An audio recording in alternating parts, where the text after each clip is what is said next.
Halo teman-teman semua, selamat datang kembali di channel ini. Pada video kali ini, saya ingin menceritakan sebuah kisah yang diceritakan oleh dua sahabat saya mengenai bisnisnya atau bisnis mereka yang sedang goyah. Nah, kenapa kok bisa goyah? Padahal dari cerita mereka, mereka sedang bertumbuh.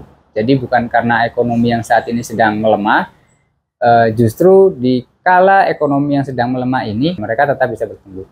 Nah, apa yang membuat mereka goyah? Jadi ada dua bisnis. Satunya kuliner untuk segmen di mana dia adalah sebuah perusahaan catering, dan sedangkan yang satunya adalah sebuah rumah makan. Dan permasalahannya juga hampir sama, yang berhubungan dengan kemampuan mereka dalam melayani customer. Nah, di sini sudah ada papan. Jadi memang kita akan menggunakan papan ini untuk coret-coret. Jadi berdasarkan cerita mereka, kita akan coba menganalisa atau lebih tepatnya menggunakan sebuah tools yang biasanya digunakan oleh orang-orang yang baru ingin memulai bisnis atau memulai sebuah project. Jadi menganalisa dari segi pasar yang akan mereka bidik. Nah, karena memang kebetulan masalah dari dua sahabat saya ini sebenarnya terletak pada kemampuan mereka menghandle customer mereka.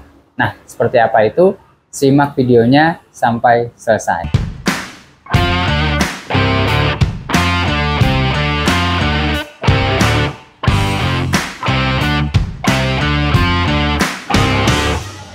Oke, untuk mengulas permasalahan yang dialami oleh dua sahabat saya, yang mana mereka memiliki usaha di bidang kuliner, tapi saat ini sedang goyah, justru karena sedang ngebut-ngebutnya atau bahasanya sedang sangat lancar bisnis mereka, tapi bermasalah dengan customer mereka. Nah, saya akan menggunakan sebuah tools yang biasanya teman-teman temukan, yaitu Tam Samsung, untuk menentukan sebenarnya berapa besar target atau market yang teman-teman miliki dari usaha teman-teman. Nah, toolsnya teman-teman bisa cari di Google. Gambarnya biasanya itu bundaran kayak gini ya. Ini coba saya double. Nah, set atau ada gambar di seperti ini gitu ya. Lalu ada di dalamnya itu ada irisan, di mana lingkaran yang lebih kecil lagi dan berikutnya yang lebih kecil lagi. Nah, jadi ada 3 lingkaran besar. Kalau teman-teman belajar matematika dulu mungkin waktu SMP atau SMA itu kan ada irisan ya, dimana yang irisan paling dalam ini itu termasuk dalam yang termasuk dalam salah satu kelompok yang paling besar ini gitu ya. Jadi ini kelompok yang lebih spesifik lagi yang di bawah ini. Nah, kita tulis namanya, yaitu ini adalah Tam, lalu ini ada Sam, ini ada singkatan ya, ini adalah Som. Nah, apa sih ini Tam, Sam, Som itu gitu ya. Jadi Tam itu adalah total, kepanjangannya adalah total addressable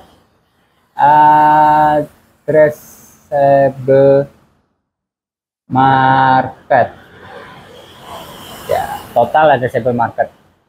Lalu Sam itu adalah serviceable available market. Kita pakai bahasa Inggrisnya dulu aja ya, karena memang dari sononya itu udah bahasa Inggris. Lalu SOM itu apa? Serviceable obtainable market.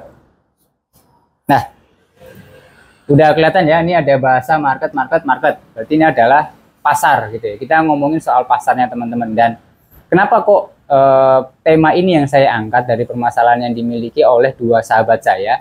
Karena kalau saya melihat, atau mungkin teman-teman juga merasakan itu di bisnis teman-teman atau di bisnisnya temen gitu ya.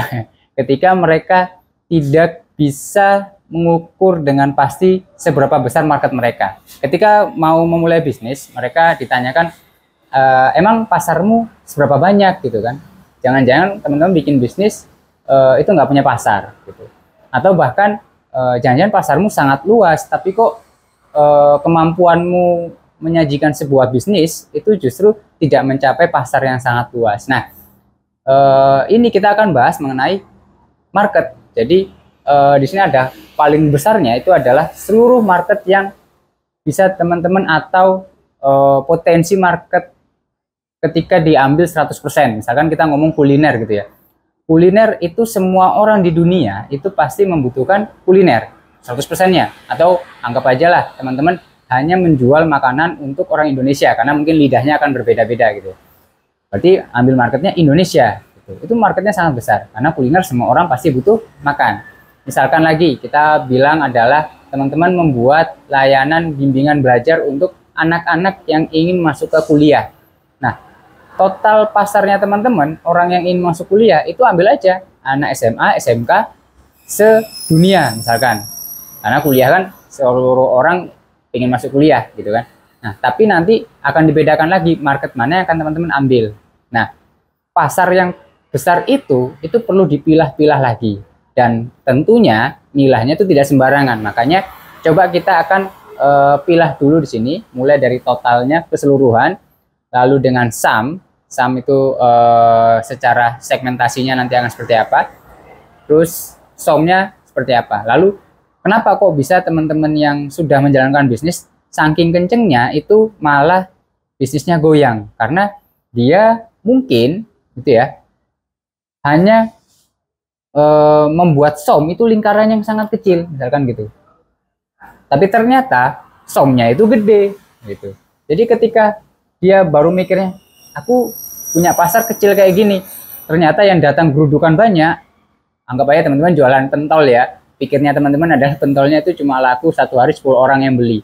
Tiba-tiba itu kan salah menghitung pasar, ternyata yang beli pada hari itu 100 orang. Teman-teman kewalahan nggak tuh? Atau bahkan teman-teman bisa diomelin nggak tuh sama customernya kan gitu ya? Wah ini lama banget nih nyajiin pentolnya, atau wah belum apa-apa udah habis, beli pentol itu nggak seru, cepat habis. Nah, kita akan membedah tam sum som, tapi dalam sisi kita pelajari dari pengalaman yang dimiliki oleh rekan saya, makanya bisnisnya goyah. Saya akan ceritakan itu. Oke, kita mulai dari pengisian pada tamnya dulu, karena kebetulan bisnis mereka berdua adalah kuliner. Nah, tapi mereka punya kuliner yang bidangnya berbeda. Satunya adalah di bidang catering, satunya di bidang restoran. Nah, coba kita masukkan ke sini, lalu kita bedah kenapa kok bisa sampai goyang, dan semoga itu tidak terjadi pada bisnis teman-teman atau teman-teman yang baru ingin bikin bisnis. Silakan dipikirkan kembali, dipertimbangkan, jangan sampai teman-teman mengukur marketnya itu keliru. Oke, kita langsung bedah saja ya, biar teman-teman paham juga. Jadi apa sih tam sum som ini? Biasanya memang anak-anak yang belajar bisnis atau mereka yang ingin presentasi bisnis, misalkan minta investor gitu ya, minta pendanaan, pasti akan menggarap ini karena investor pengen tahu seberapa besar potensi market yang dimiliki. Jadi semakin besar kebutuhan orang itu kan semakin banyak orang yang akan mau membayar gitu. Maka otomatis semakin banyak uang yang mengalir di perusahaan itu. Nah, kita ke TAM-nya dulu. TAM itu adalah total addressable market atau total dari seluruh market teman-teman 100%. Berdasarkan address-nya. Address-nya itu artinya bidangnya gitu ya. Jadi udah dipengelompokkan lah bahasa terjemahan ala saya gitu ya. Jadi misalkan kuliner. Nah, bukan kuliner, sorry. Kuliner itu pun masih ada di bedah juga ya. Tadi kan bisnis rekan saya itu adalah catering. Dan satunya teman saya adalah resto ya, anggap aja saya tulis di sini. Nah, catering itu adalah tamnya dia, totalnya dia, bahwa sebenarnya banyak perusahaan yang butuh catering, atau bahkan bukan cuma perusahaan. Misalkan orang ingin catering untuk pernikahan, orang ingin catering untuk acara-acara selamatan, atau ini catering untuk orang yang lahir tuh ya, yang menyembelih kambing. Akikah. Nah, itu catering banyak bidangnya.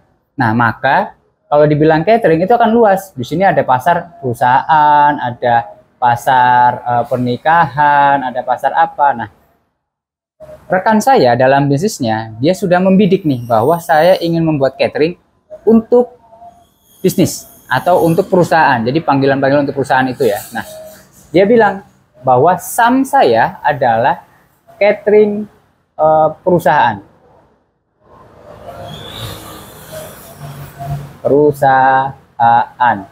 Nah, yang apa? Karena ini sudah lebih tersegmen nih. Jadi keseluruhan tadi kamu mau ngambil segmen atau dalam lebih mengerucut lagi itu yang mana? Yang ada di market atau di pasarnya dia itu seperti apa? Nah, dia ambil catering perusahaan yang ada lagi nih, dia bikin segmen lagi nih karena catering perusahaan masih terlalu luas lagi untuk dia. Dia buat perusahaan-perusahaan yang ingin menu makanannya sehat dan harganya itu nggak harus murah, jadi menengah. Dan kebetulan memang banyak perusahaannya butuh itu gitu. Karena kalau menengah, misalkan dia ingin menjamu tamunya atau ada acara catering perusahaan, tentu tidak memberikan harga makanan yang murah, tapi yang mewah gitu ya. Nah, dia anggap aja langsung catering perusahaan mewah gitu ya. Nah, oke. Lalu itu pasarnya masih luas. Misalkan catering mewah itu ya mungkin di Indonesia atau di dunia itu juga tetap masih banyak orang yang masih butuh catering mewah. Nah, maka dia kerucutkan lagi berdasarkan SOM. Ini tadi kan SAM, serviceable available. Jadi yang bisa yang mau dia service dan ada marketnya yang mana? Yang dia tuju segmennya adalah catering perusahaan. Oke, itu luas. Sekarang kita benturkan lagi dengan perusahaan. Serviceable, istilahnya adalah yang dapat diservis oleh perusahaannya dia. Ini berdasarkan apa? Berdasarkan geografis bisa, atau berdasarkan kapasitas produksi dia, karyawan dia, modal dia. Nah, itu semuanya diukur. Jadi habis kita ngomong market sebesar ini, yang kira-kira saya bisa servis berapa orang sih gitu kan, somnya dia itu berapa. Nah, ini udah ngomong ngitung-ngitungin berdasarkan bukan yang ada di luar lagi nih, bukan yang ada di pasaran lagi, yang ada di market, tapi kita berkaca pada diri kita sendiri. Ketika kita keliru dalam berkaca pada diri kita sendiri, atau kita nggak bisa memperhitungkan dengan baik, maka ini bisa menjadi masalah. Nah, itulah yang terjadi pada perusahaan rekan saya, di mana dia keliru dalam menghitung kemampuan dirinya atau kemampuan dari perusahaannya untuk menservis. Nah, jadi si SOM ini, itu misalkan dia bilangnya, aku adalah catering yang bisa memproduksi hanya untuk melayani perusahaan dengan kapasitas maksimal misalkan ya 1000 piring dengan modal yang hanya bisa 1M misalkan. Jadi misalkan dia ya kalau ada orang yang mau masak gitu ya kan, bayarnya pasti biasanya belakangan ya. Itu kan kita masak dulu tuh, belanja tuh. Kapasitas saya cuma 1M. Berarti ketika ada orderan 2M, maka itu udah di luarnya tuh, udah di sini. Nggak diambil tuh sama dia harusnya gitu kan. Nah, harusnya di sini. Dia ngambilnya di sini doang. Apa nih? Yang 1M. Kita masih ngomongin catering nih, belum resto ya. Jadi masalahnya dia kemarin terjadi adalah dia sangat gencar melakukan sebuah kegiatan marketingnya hebat gitu ya. Banyak perusahaan yang tertarik menggunakan layanan dia dan suka dengan makanannya dia, dan akhirnya semuanya mau, bukan semuanya ya, anggap aja semakin sangat banyak perusahaan tuh mau dengan produknya dia. Nah, dia lupa mengukur bahwa kekuatan modalnya dia seberapa, kekuatan orangnya dia seberapa, diambillah project-project itu. Nah, dia tidak mengukur nih SOM, harusnya dia batasi nih. Udah cukup 1000 piring misalkan ini 1000 piring ngomongnya ya, atau cukup aja 1 miliar lah, saya nggak bisa lebih dari itu. Nah, ketika diambil semua, maka boncos nih ya, keluar sini ya, customer-customernya akhirnya ada yang mengeluh karena mungkin keterlambatan pengiriman, lalu ada juga masalah dari permodalan dia, akhirnya dia terbelit utang. Karena ya tentu kalau kita ngomong perusahaan itu kan, kenapa kok harus butuh modal 1 miliar? Itu kan pasti sudah dipikirkan bahwa perusahaan-perusahaan yang menjadi klien dia itu mungkin bayarnya termin, misalkan 1 bulan setelah acara, nah, kan tempo dulu gitu ya, bayar tempo dulu, bukan tempo zaman dulu ya. Nah, seperti itu. Jadi ketika dia ada kendala di permodalan untuk melayani customer berikutnya, dia sudah terkendala. Oke, nggak masalah kalau misalkan udah yang berikutnya kita stop dulu lah, karena yang penting uang kemarin balik dulu, baru kita nyari customer baru dulu gitu ya. Nah, tapi ketika kita menolak layanannya karena terlalu udah penuh, maka customer itu kan udah lari ya. customer lari untuk pasti milih, karena dia acaranya nggak mungkin mundur, masa harus makanannya dari catering teman saya gitu kan. Pasti dia akan mencari perusahaan yang lain deh. Dan ketika dia nyari perusahaan lain untuk menghadirkan catering untuk perusahaannya dia dan ternyata cocok, dia akan mikir ini aja dia langganan gitu kan. Nah, teman-teman sudah kehilangan customernya teman-teman, itu sudah jadi kendala. Maka teman-teman harus mencari customer lagi kan, akhirnya seperti itu. Nah, kedua, ketika ada kekecewaan karena ketika produksinya molor, karena kapasitasnya dia, orang-orangnya, karyawannya, misalkan ada 100 orang dan itu cuma bisa memasak untuk 1000 piring per hari misalkan, dan ternyata membludak, bisa jadi keterlambatan, ada juga mungkin kelalaian gitu ya, error rate-nya itu akan lebih tinggi juga karena kerjanya semakin ngoyo gitu kan. Nah, itu yang terjadi pada perusahaan dialami oleh teman saya yang memiliki perusahaan catering. Nah, bagaimana dengan resto? Ya mungkin kita bisa petik pengalamannya. Nah, untuk resto, ini balik lagi ya, bahwa TAM itu adalah total addressable market, bahwa market Anda itu bisa di mana-mana. Bayangkan coba kayak KFC gitu ya, atau McDonald gitu ya, Starbucks, yang mana TAM-nya dia itu kan seluruh dunia tuh ya. Semua perusahaan itu pasti TAM-nya seluruh dunia. Nah, yang diserviskan sama dia akhirnya ya bisa nambah negara gitu ya. Tergantung bagaimana dia melebarkan SOM-nya ini saja. Melebarkannya bagaimana itu ada hubungan dengan resto nih. Jadi ada permasalahan di bagaimana resto melayani sehingga SOM-nya itu ternyata harusnya segera diperlebar kapasitasnya, dia masih segitu-segitu aja. Jadi masalah. Nah, resto ini oke, semua orang pasti butuh makanan gitu ya. Kita tarik SAM-nya lagi. Resto seperti apa gitu kan? Karena resto ini resto dan kafe ya, teman-teman ya. Jadi emang kafe itu ya bisa kita golongkan juga sebagai usaha resto kafe. Kalau minuman kekinian, pokoknya tempat makan yang bisa kita dine in ya, itu bisa kita bilang resto gitu ya. Nah, ini dia membidik kan macam-macam ya. Ada yang mencari tradisional, ada yang nyari ayam-ayaman, ada yang mau pingin lebih ke kopi, ada yang mau bikin seperti ini. Nah, anggap aja lah kita bikin dia usaha resto yang lebih ke kopinya untuk nongkrong. Jadi pasarnya dia adalah SAM-nya itu adalah segmen orang-orang yang ingin ngopi plus ngobrol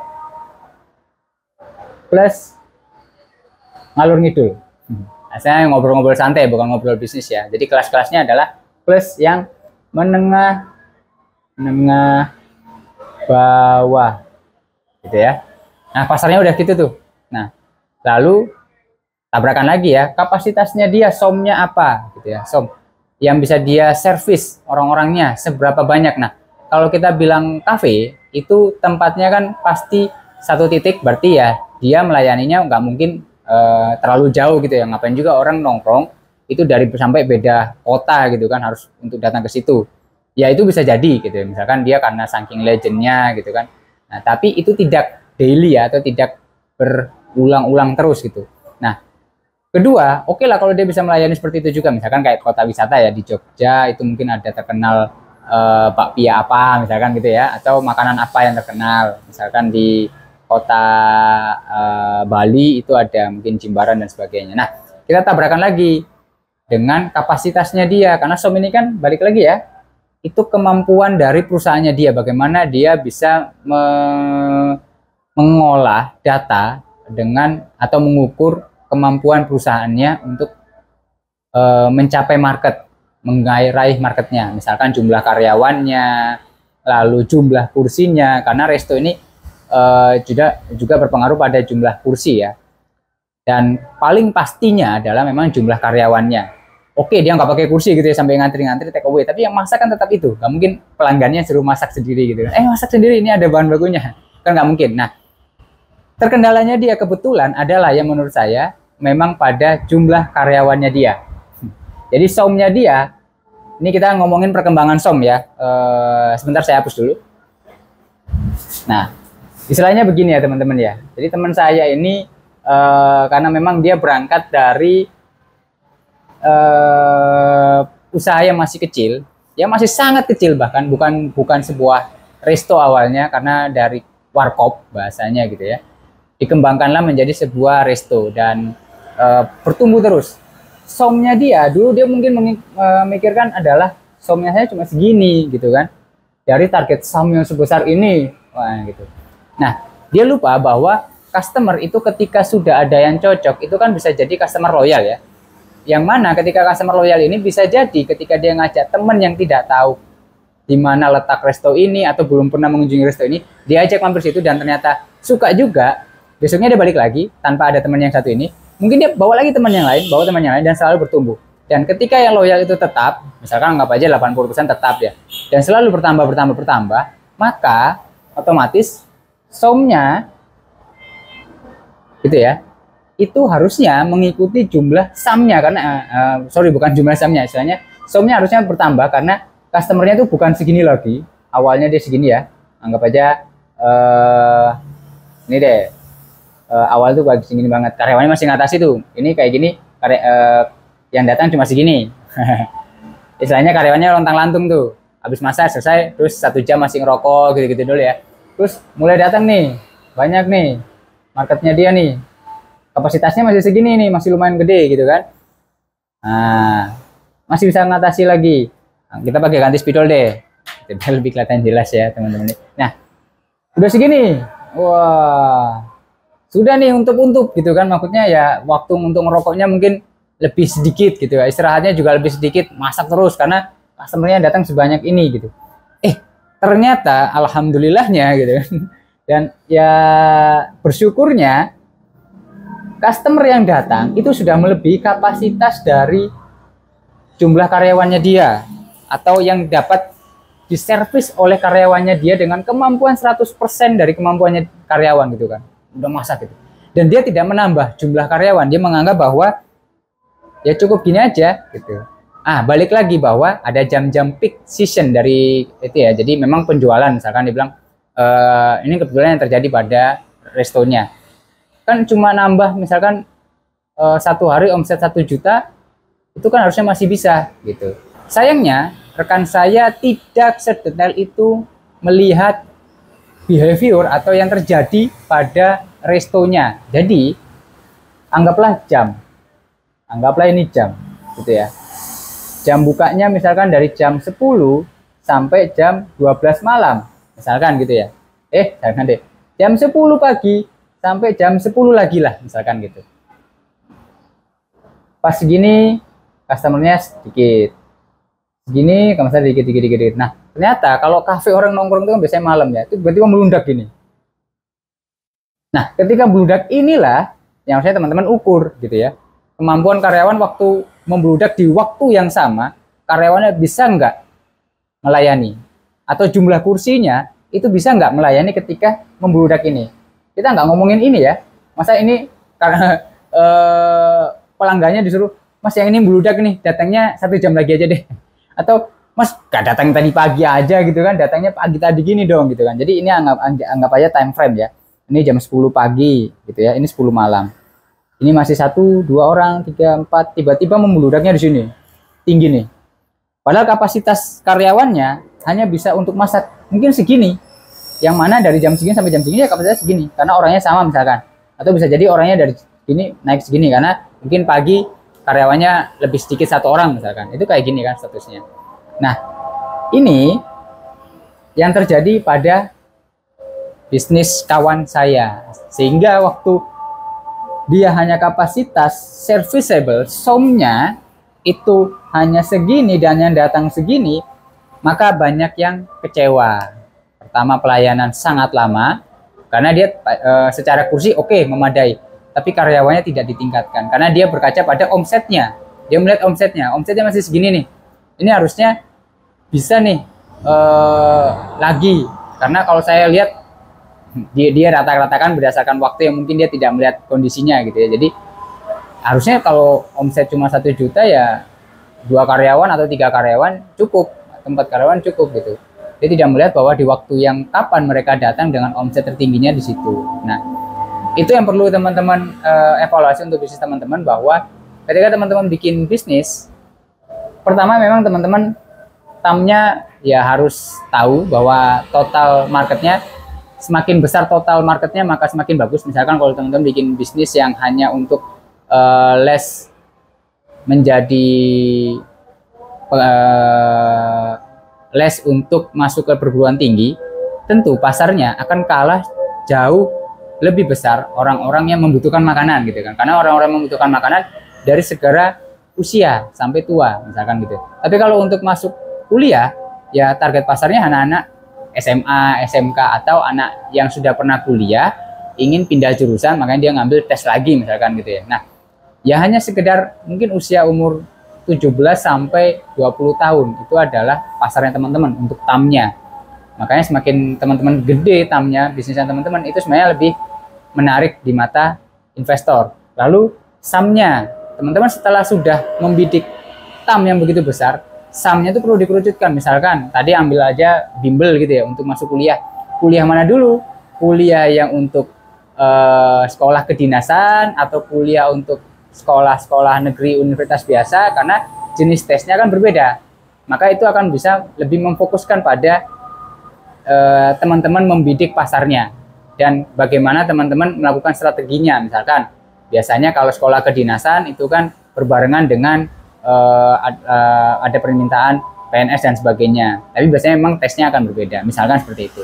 Atau ambil aja kayak resto ini ya, dia melihat bahwa kemampuan saya itu bisanya mengolah nanti resto saya atau tempat saya itu yang paling mendukung apa, apakah pasar orang ngopi ataukah pasar orang makan tradisional, apakah orang makan sari laut atau oleh-oleh misalkan gitu ya. Nah, itu kan berbeda-beda. Misalkan dia bukan daerah yang banyak wisatawannya ya, berarti kalau bisa jangan yang spesial untuk para wisatawan. Misalkan Jogja itu kan bagus untuk wisatawan, Bali, terus Bandung gitu. Tapi misalkan tempatnya dia itu yang nggak terlalu bagus-bagus, misalkan nggak terkenal, misalkan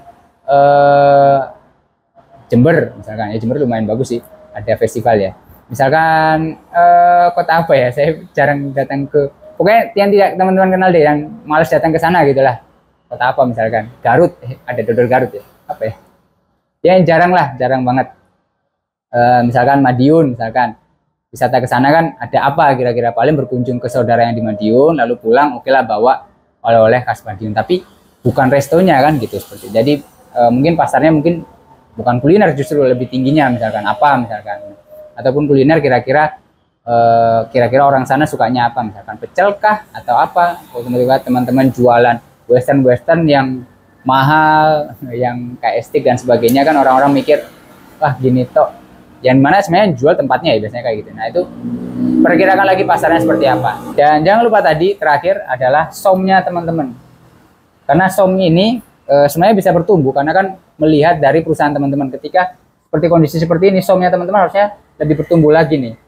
Anggap aja lah kayak Starbucks atau McDonald atau KFC, yang mana dulu mungkin masih dari Amerika sana misalkan, masih kecil, dia masih satu daerah, somnya digedein lagi nih, dia bisa mencakup banyak, lebih gede lagi dia memperluasnya karena berdasarkan saham yang ada di seluruh dunia dia pakainya gitu. Nah itu yang bisa teman-teman atur strateginya. Jadi market teman-teman itu tidak statis karena dia itu bisa bertambah. Bisa jadi karena ada pergeseran, misalkan gitu ya. Dulu mungkin orang yang jualan kopi tidak se-hype pada tahun 2020-an ke atas ini. Tiba-tiba booming perkopian. Apa-apa tiba-tiba kopi. Akhirnya pasar kopi itu sangat membludak.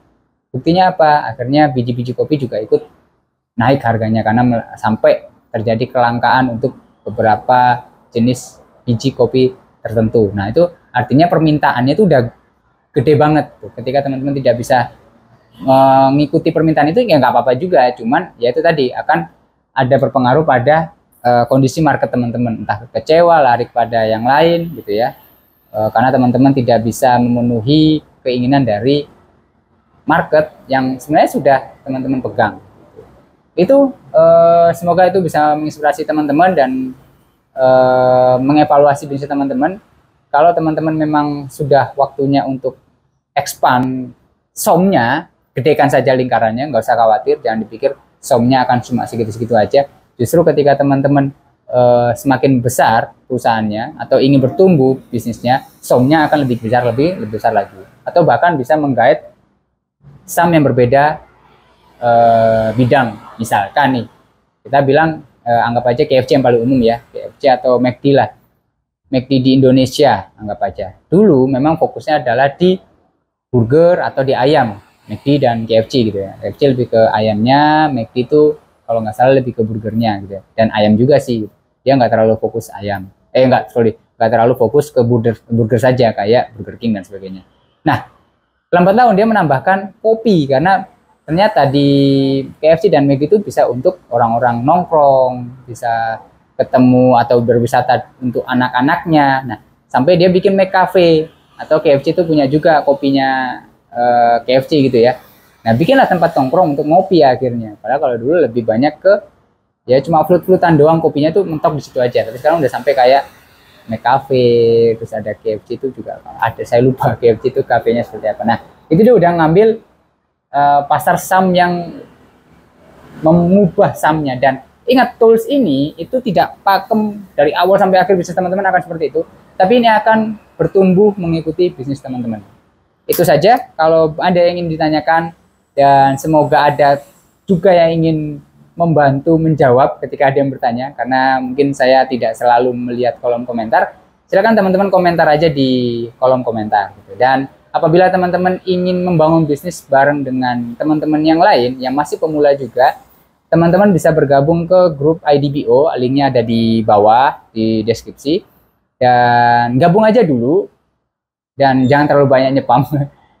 Sabar-sabar dulu karena nanti akan segera diaktifkan grupnya, karena ya semua itu yang ingin melayani teman-teman butuh untuk dinafkahi juga dulu, jadi sabar-sabar aja. Oke, itu aja. Terima kasih sudah menyaksikan video ini. Silahkan like kalau memang ini membantu, dan subscribe agar teman-teman tidak tertinggal dengan konten-konten menarik atau konten-konten bisnis lainnya berikutnya. Sampai jumpa.